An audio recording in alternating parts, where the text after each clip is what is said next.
Hi there. This is my black bag that you've seen me carry all over the place that has all my things in it. And today I want to show you everything that's in here. So, let's see. I like it because it has lots of pockets, lots of places to look. Of course, the main thing is my flute. But I already took that out, so I'll set this case aside. Then my flute cleaner with the silk. That's really important because I want to get the moisture out of my flute every time I play it. I also have a polishing cloth because my flute is made of silver, and it's nice to get the smudges off and make it nice and shiny.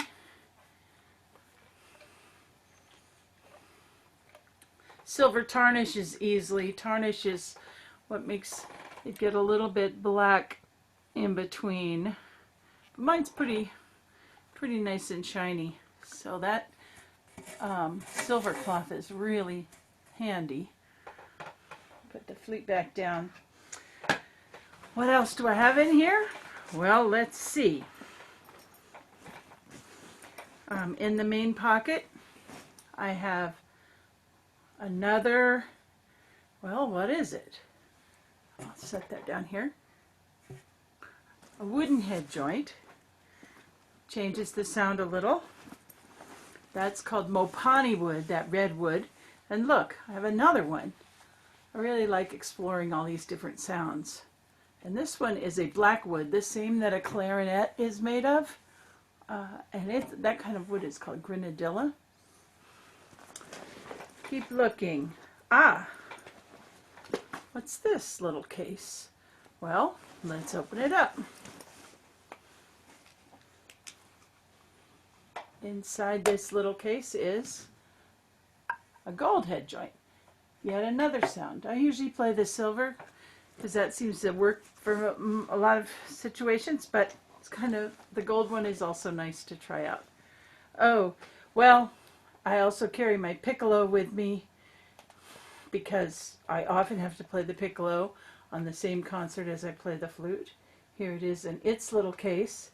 And of course it has its own little swab as well. Let's see. I guess I must have put that back in another spot. Well, what else do I have in here? Well, here's something important. Pencils. I always have lots of pencils so that I'm ready for making notes in my music.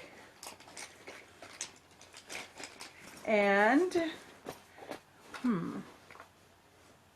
pencil sharpener. Oh, I forgot to put the pencils up there. Let's see here. And tuning fork. Because I like to listen to this to make sure that I'm in tune before I tune with orchestra.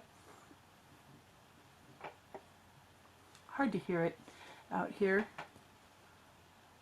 Let's see, is there some way I can make that ring? I don't think I can think of it today, but I'll set that down. That gives me the same note as our A on the flute. And, oh, my screwdriver. You know how useful that is because I've had to pull that out a few times to fix a little something on somebody's instrument. But wait, there's more. Oh, sometimes I'm playing in orchestra and it's very loud, so you can see in there those orange things are earplugs. And then there's these little teeny tiny corks. They're so small, I don't even know if you'll be able to see. But I'll hold it up. See that little tiny, it looks like a little button? When a student is learning to play in an open hole flute for the first time, like mine, you see these holes? Sometimes we put, if their finger can't quite cover the hole, we put a plug in the hole to make that not be so difficult. I'm still looking. What else do we have? Oh, clothespin for when I play outside. Nice to have the wind not blow the music away. Of course, magic spray, very important, so that we can play different instruments. And here is some nail polish to mark the dots on the flute. Oh, there's lots. Oh, more clothespins. A couple of rubber bands in case we really have an emergency with a key not closing. I have these little papers for sometimes the pads.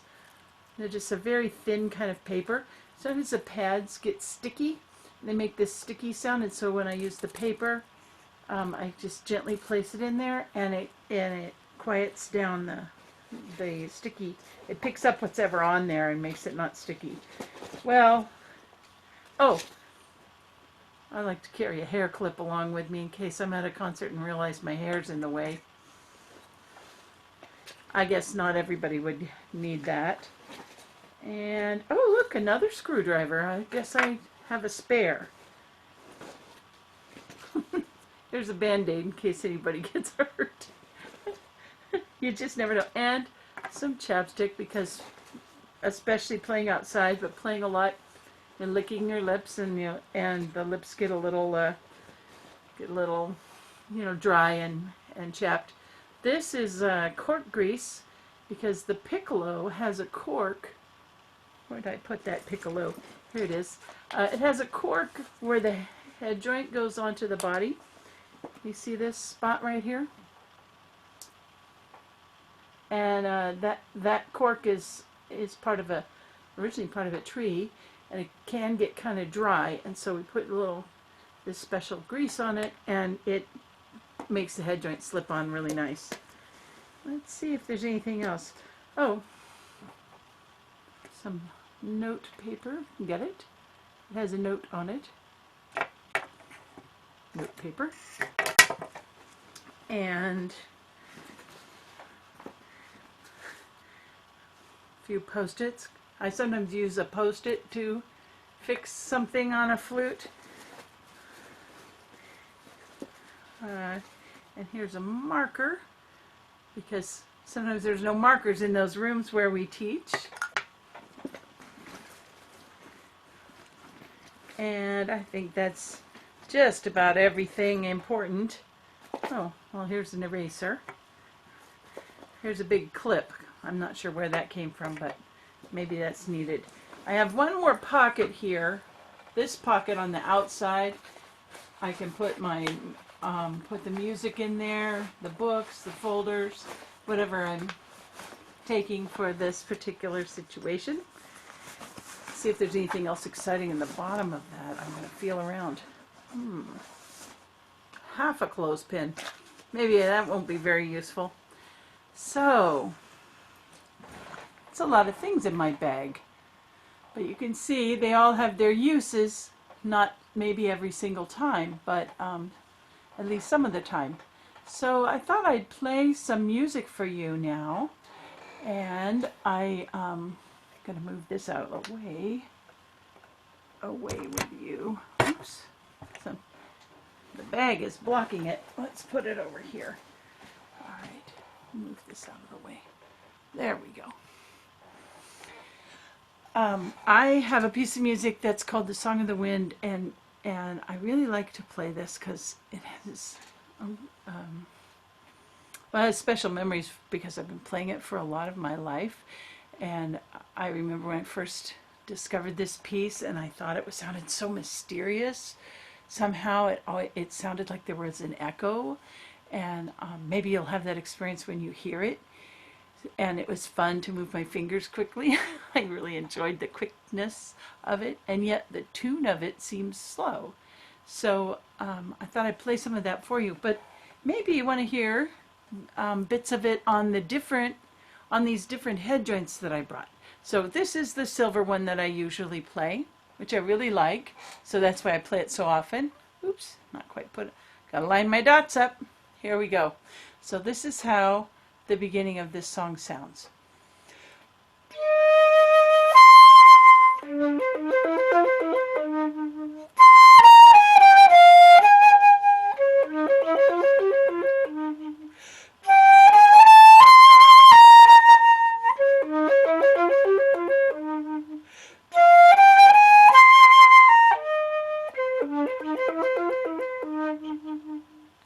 So that's on the silver.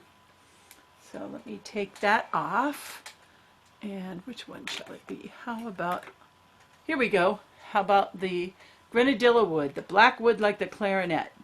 So this might have a more gentle clarinet-like sound.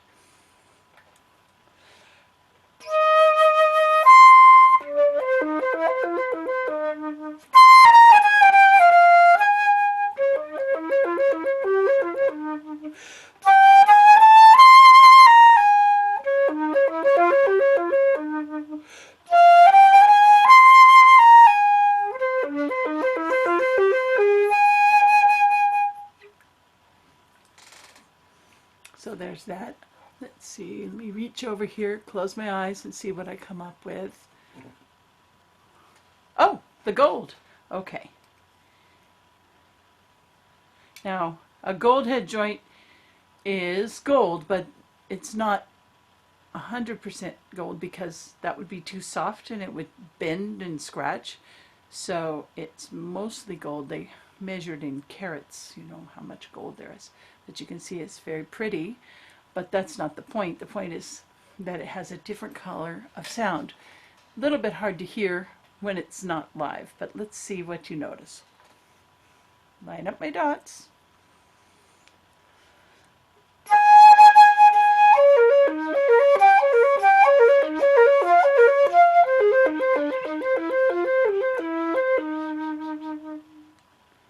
So that is the golden one. And what's left? Oh, I already played that one. How about this? No, that's silver. I know there's another one. Aha!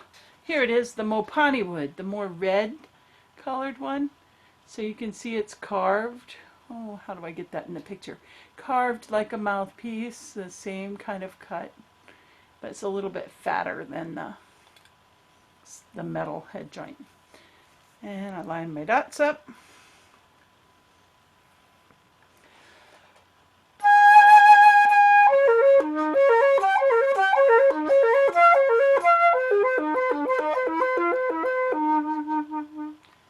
So here are the slight differences between these different head joints, and it gives me a lot of pleasure to play these different sounds when I'm practicing and when I play concerts. Well, I mentioned I loved the mystery of this piece, and I want you to listen for that. And one of the things is it sounds like a little bit of a conversation between maybe someone who's singing and something that's kind of echoing. So I wanted to show you those two different parts. So here is the singer.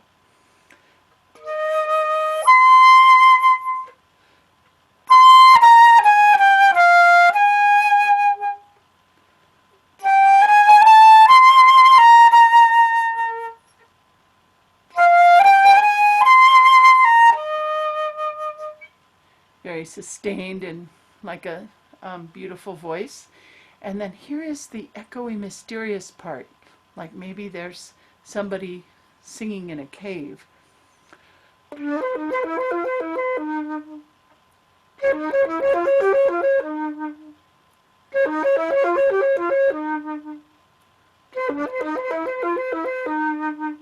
Now, I don't know if you noticed because my fingers are moving so fast, but the reason it sounds so echoey, well, I think it's because there's one note that stays the same. There's a C there, but then there's this little scale that happens in between. So the scale sounds like, but when you put the C in with it, it gives it that echoey quality. So I really like that. That's what makes this piece particularly fun to listen to and play. All right, I'm going to play the whole song for you now.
that's that.